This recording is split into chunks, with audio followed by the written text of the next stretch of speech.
ढिबरिया तू बंद कोई दिहल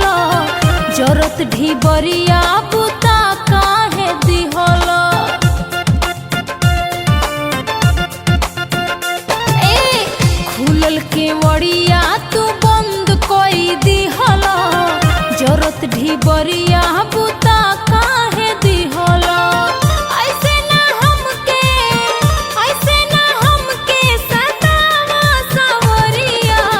लागे शरम जनी सोट पजरिया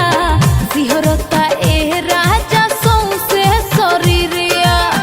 लागे शरम जनी सोट पजरिया सिहरता ए राजा सौसे शरीरिया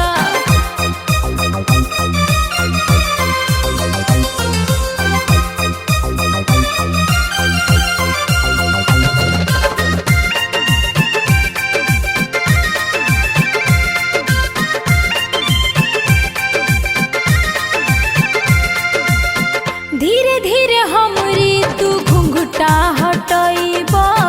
छतिया से छतिया तू जबरी सटइब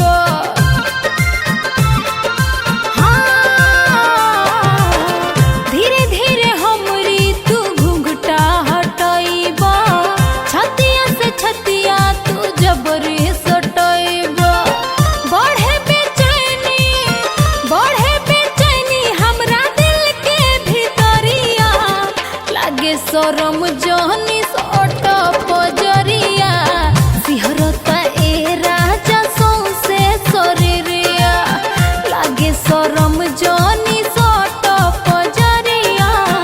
सिहरता ए राजा सौसे शरीरिया ए हटना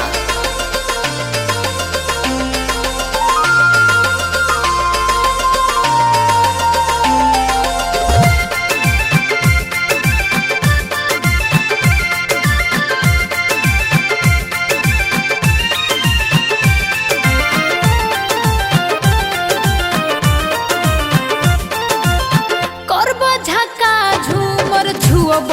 अलंगिया चर से चरक जाई ललकी पलंगिया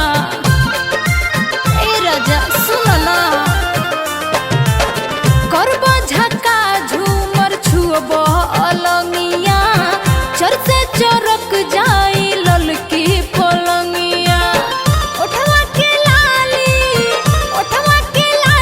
अखिया के कजरिया कैल जियान कुल भरिया कवरिया सिहरता ए राजा सौसे शरीरिया लागे शरम जनी सोट पजरिया सिहरता ए राजा सौसे शरीरिया ए करे जा हटना काहे तुम करतार।